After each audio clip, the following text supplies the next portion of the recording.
మనం ఎవరిని చంపాలి? మన దేశంలోకి చొరబడి నీ మతమేంది, నీ కులమేందని అడిగి గన్ను పెట్టి కాల్చినోడిని కదా చంపాలి. వాళ్ళు అడిగినరు, శాంతియుతంగా చర్చలు పెడదాం, సమయం ఇవ్వడం లేక కూడా రాసిండ్రు. అప్పుడు కూడా మనం అంటే బీజేపీ ఎజెండా ఏంటంటే, ఇప్పుడు ఇది భారతీయ జనతా పార్టీకి, నరేంద్ర మోడీకి ఈ మావోయిస్టులను అంతం చేయాలనేది కాదు. అంటే బీజేపీకి ఇంకా కొంచెం అంటే ఐడియాలజికల్ ప్రకారంగా వాళ్ళకు విభిన్నంగా ఉంటుంది కనుక అసలు బీజేపీకి పోటీయే ఉండొద్దు, ఎవడు ఎక్కడ కూడా అడ్డు రావద్దు అనేది ఇంటెన్షన్. కేవలం అదే ఇక్కడ.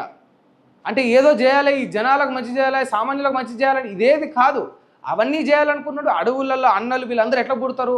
అన్యాయాలను చూసి, సమాజంలో జరుగుతున్న అక్రమాలను, ఆ ఇబ్బందులను, తప్పులను చూసి వాళ్ళ అన్నలు పుడతారు. నువ్వు పని ఎంత మంచి చేస్తే అన్నలకేం పని ఉంటుంది? అడవిలా వచ్చి మళ్ళీ ఇంట్లోనే పండుకుంటారని నేను చెప్పిన. అది చేయడం చేతగాక, వీళ్ళ దోపిడీని వీళ్ళు ఆపుకోలేక, వీళ్ళకి అడ్డు ఎదురు ఉన్నోన్ని వేసేయాలనేది ఇంటెన్షన్ ఓన్లీ. చాలా క్లియర్గా కనిపిస్తూ ఉన్నది.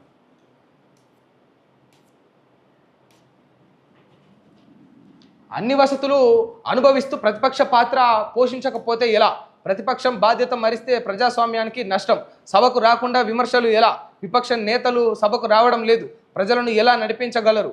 ఫార్మ్ హౌస్లో నుంచి విమర్శలు కాదు, సభల ద్వారా చెప్పండి అని సీఎం రేవంత్ రెడ్డి గారు కోరుతూ ఉన్నారు. రైట్, శబాష్. అంటే మంచిగానే మంచి పాయింట్ పట్టుకొని అడుగుతూ ఉన్నారు. ఎందుకంటే అన్ని వసతులు అనుభవిస్తూ ప్రతిపక్ష పాత్ర పోషించకపోతే ఎలా? ఇప్పుడు మీరు కూడా అన్ని వసతులు అనుభవిస్తూ మీ వ్యక్తిగతంగా మీరు నడుచుకుంటే ఎలా? ఫర్ ఎగ్జాంపుల్కి బెస్ట్ ఉదాహరణ మీకు చెప్తాను. రేవంత్ రెడ్డి గారు ఎక్కడ ఉంటున్నారంటే వారు జూబ్లీ హిల్స్లోని బంగళా ఉంటున్నారు. అసలు ప్రజలు నిన్ను ప్రజల కొరకు ఎన్నుకున్నది ఎందుకంటే ప్రజలకు అందుబాటులో ఉండమని.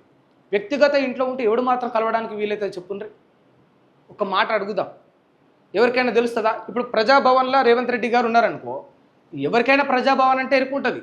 జూబ్లీ హిల్స్కు ఒక పేదోడికి ఆ గల్లీలో ఆ రూట్లో ఏందో, ఏ రోడ్డు నెంబర్ ఎంతో కూడా తెలియదు. మరి నా రోడ్ నెంబర్ 5 ఉంటాడా, 6 ఉంటాడా, 7 ఉంటాడా తెలియదు. ఆ బిల్డింగుల మధ్యలో ఏడాని పోతారు చెప్పుండ్రి. ఆ సెక్యూరిటీ ఆపగలుగుతుందా? ఆ సెక్యూరిటీ పోనీయగలుగుతుందా? వీళ్ళను వాడు పేదోడు వాడు బాధ చెప్పుకుందామని వస్తే వీరు అన్నారు కదా, అంటే కేసీఆర్ వీరికి వ్యత్యాసం ఇదని చెప్పిండ్రు. ముఖ్యమంత్రి నేరుగా ప్రజలను కలవగలుగుతాడు, ఇది కాంగ్రెస్ పాలన ప్రజాపాలన అన్నారు. ప్రజాపాలన ముఖ్యమంత్రి తన వ్యక్తిగత ఇంట్లో తన సొంతంగా కట్టుకున్న ఇంట్లోనే తాను సొంతమైన జీవితాన్నే తాను అనుభవిస్తున్నప్పుడు ఇది ప్రజాపాలన ఎట్లయితే ప్రజలకు అందుబాటులో ఉన్నట్టు ఎట్లయితే చెప్పుండ్రి.